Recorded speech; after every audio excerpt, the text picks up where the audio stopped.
Hello everyone, thanks for joining us this evening for this short webinar on pH balancing, where we will cover the basics of alkalizing and pH balancing and answer all of your questions.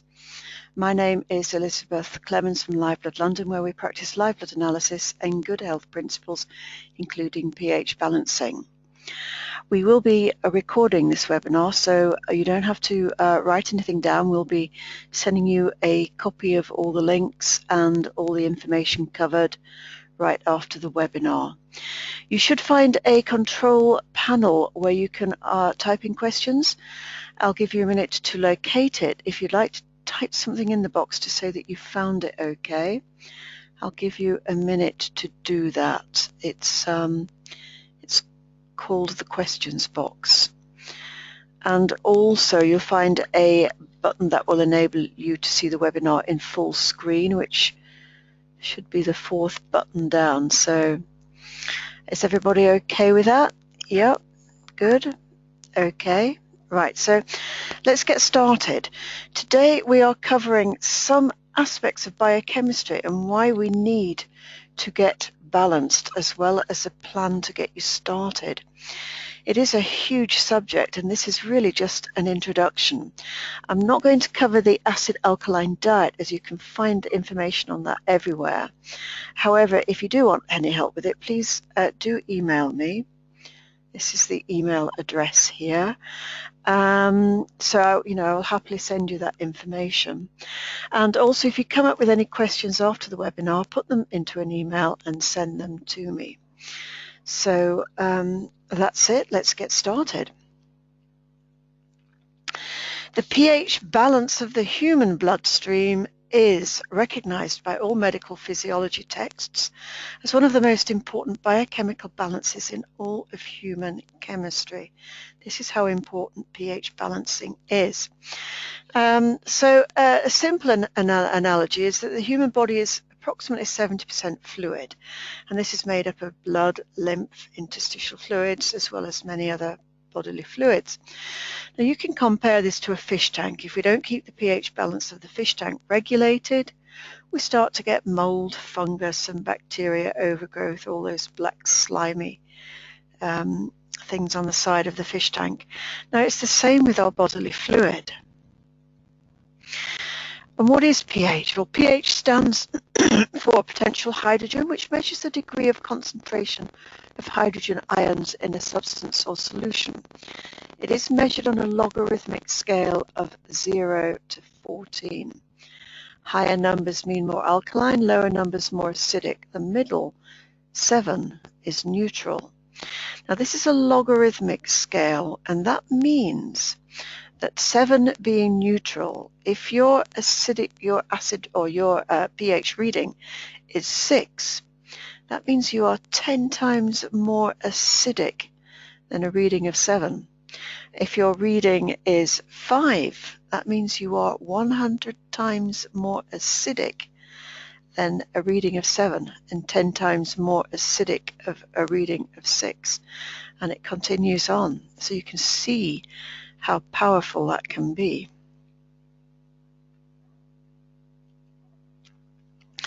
The pH of our body is also very important. It controls the speed of our body's chemical reactions, enzyme activity, and the speed that electricity moves through our body. When the body becomes acidic, microforms such as anaerobic bacteria, yeast and fungus proliferate, as we saw in the fish tank analogy. Now, these pathogens and microforms also create acidifying toxins, which create even more acidity. This then becomes a vicious circle leading to disease. A car battery is acid. We want it to be hot and ready and fast.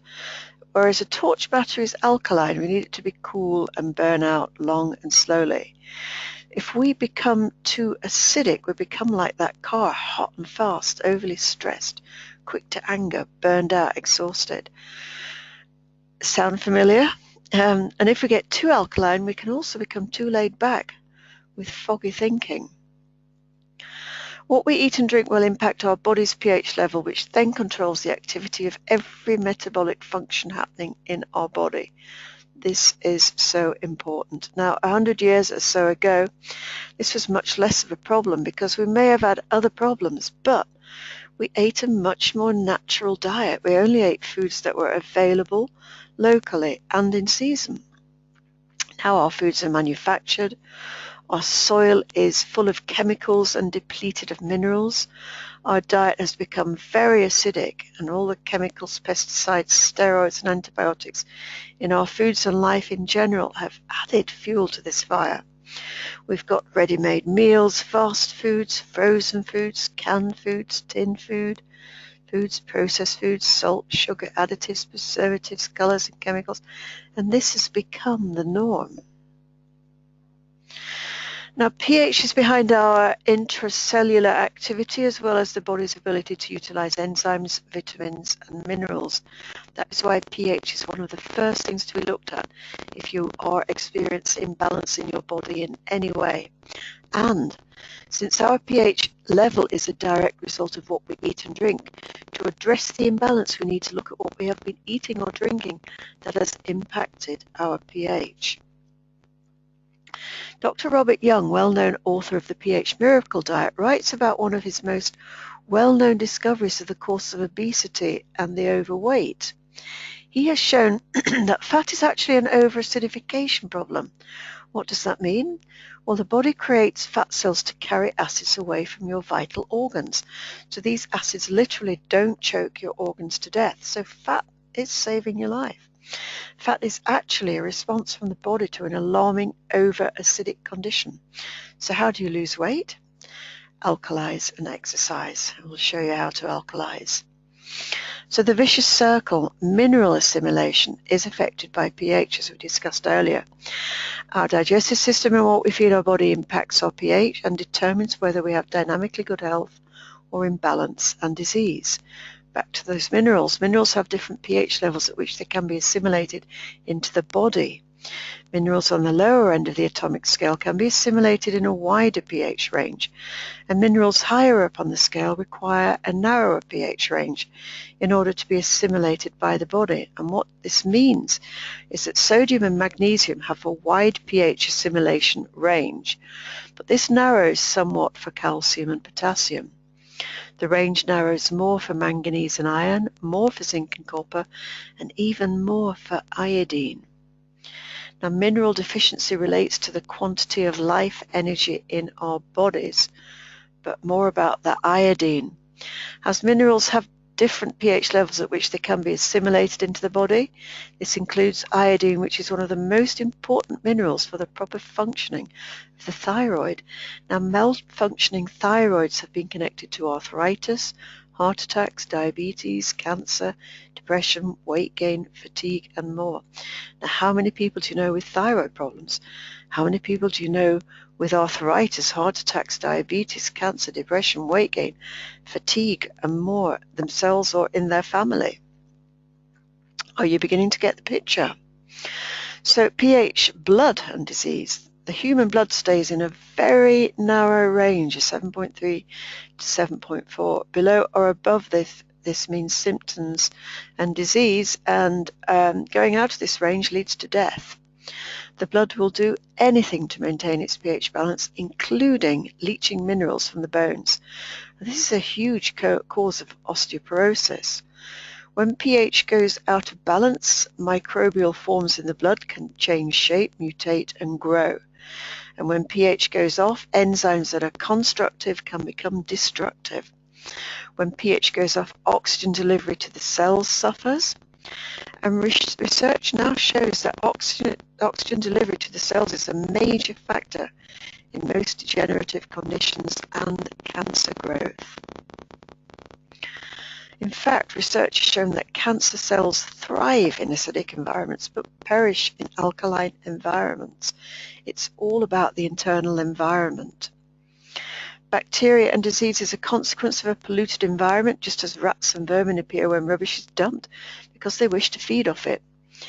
Now, bacteria exist all around us, yet we don't get sick all the time because we do have immune systems that recognize these organisms and remove them from the body. But when the body becomes acidic or toxic, similar to a rubbish dump, The immune system is compromised. The body then becomes a fertile soil for bacteria, yeast and mould, and hence disease. Now about the heart. If the pH of the blood goes more acid, fatty acids begin to stick to the walls of the arteries, resulting in heart disease. A chronically over-acidic pH corrodes body tissue, slowly eating into the 60,000 miles of veins and arteries like acid eating into marble.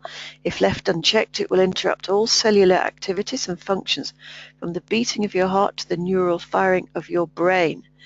In summary, over-acidification interferes with life itself, leading to all sickness and disease. Now, these basic principles of biochemistry have been taught to every medical school student. You'd think that modern medicine would look at these principles of biochemistry and attempt to bring people back into balance and health through the food they eat. Unfortunately, that is not happening. The founder of medicine, Hippocrates, said, "Let food be thy medicine, let medicine be thy food." Now we know what he meant. So how do we test our pH levels and how do we rebalance them? What do we need to do? An alkaline diet based on the new biology by Dr. Robert O. Young, most simply stated, is that the over-acidification of the body is the single underlying cause of all disease. In contrast, the old biology, based on the work of Louis Pasteur in the late 1800s, stems from the idea that disease comes from germs which invade the body from the outside. This has shown to be erroneous. Dr. Young and many of Louis Pasteur's fellow microbiologists and biochemists discovered long ago that when the body is in healthy alkaline balance, germs find it very difficult to get a foothold, just the same as the pH-balanced fish tank or swimming pool, which doesn't go green and then black with fungal growth. Well, our body is the same. So, the acid-alkaline saliva and urine test. What you need to do first, number one, upon waking, test your saliva with a pH test paper. When you get out of the bed, wet the end of a pH test strip with your saliva. I don't suggest putting it onto your tongue because we don't know what chemicals are in there. But if you can just produce a little bit of spit and dip that pH test strip into that strip, you'll be able to get your reading. It's all done by colour. Note the colour change and write down the pH number. Do this before brushing your teeth, drinking, smoking, or even thinking of eating any food. Now, the optimum saliva pH should be around 7.2. You don't have to remember all of this. I'll send you all this information. 2. Next, test your first urine in the morning. This is the urine that has been stored in your bladder during the night and is ready to be eliminated when you get up. This will usually be more acidic because you are actually getting rid of acids stored up during the night. You need to urinate on a strip of pH test paper, note the colour change and write down the pH number. The first urine should run optimally between a pH of 6.8 to 7.2. If your first urine pH is lower than 6.8, you are deficient in alkaline buffers. Need to move to a more alkaline diet rich in fresh green vegetables and fruits. If your first urine pH is higher than 7.2, your alkaline buffers are sufficient to neutralize the acidic foods and drinks you ingested the day before.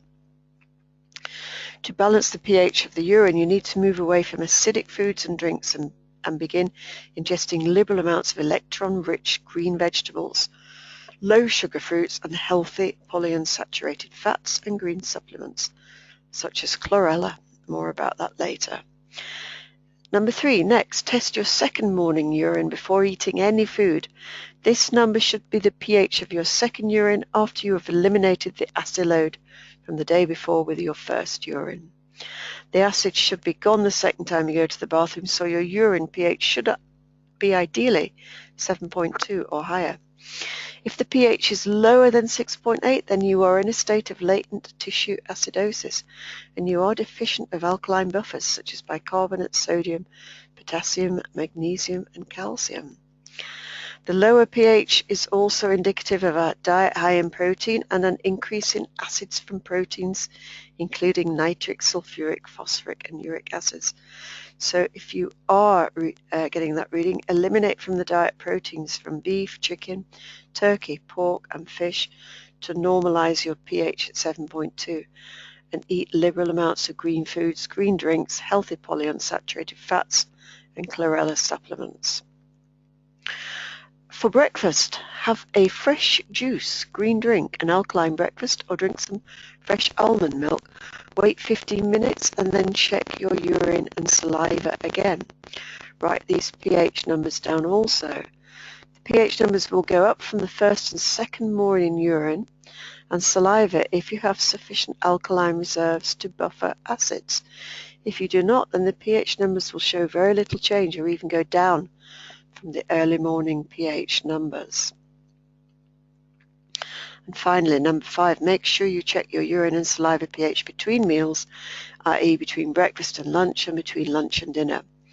The pH should always be between 7.2 to 8.4 right after meals, and between 6.8 to 7.2 a couple of hours after meals.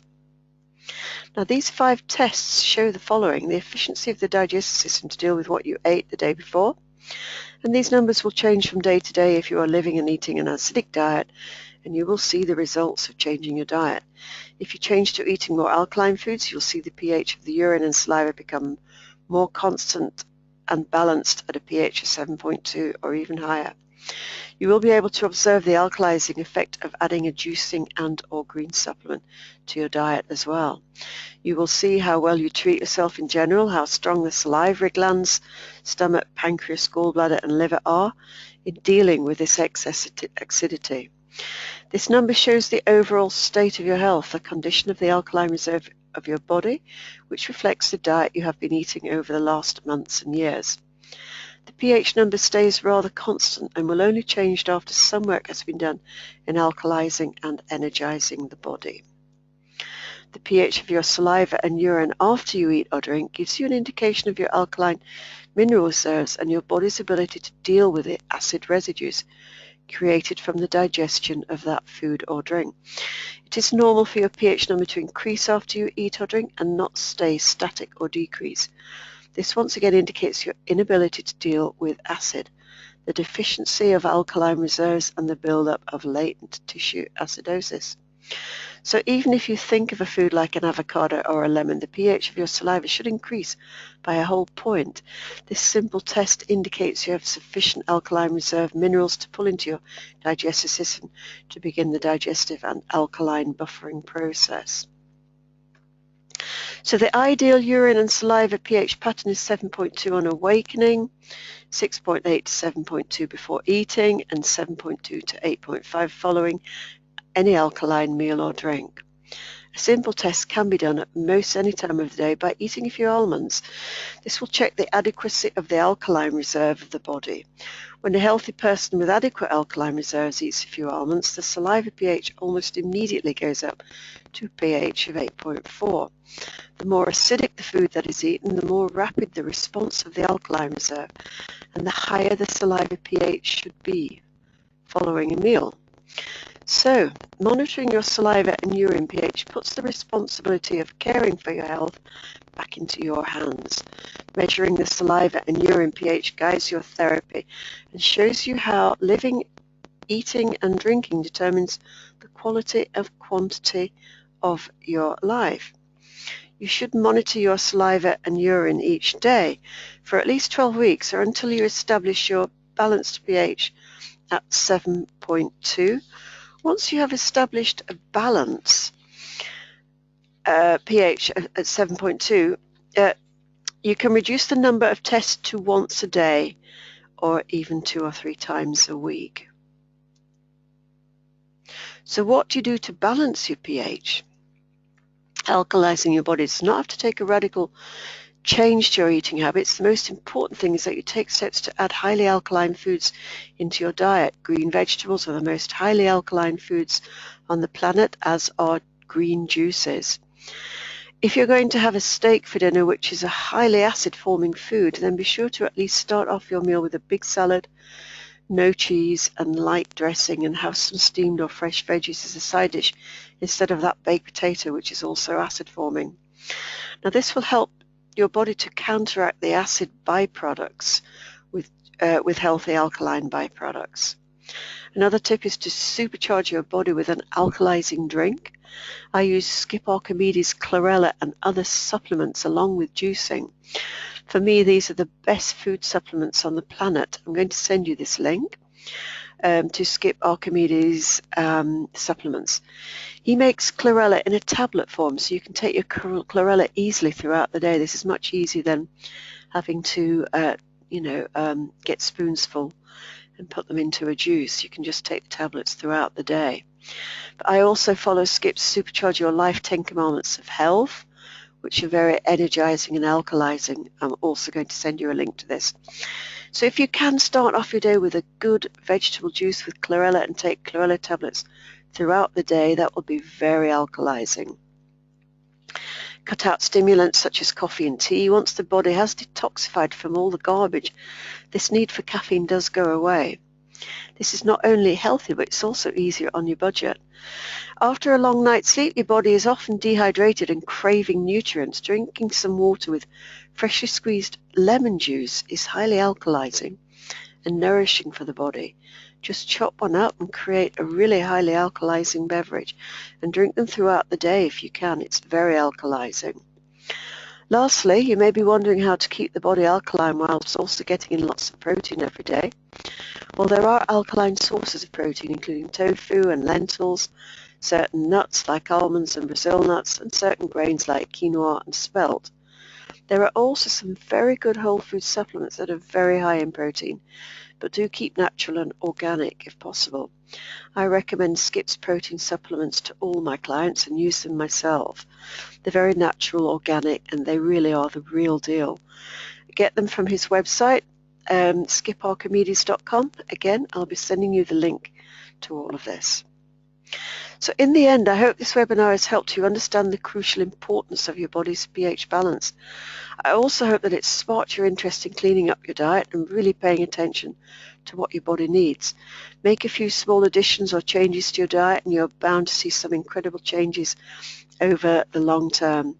So this has really just been an introduction, but I can send you a lot more information about all aspects of health.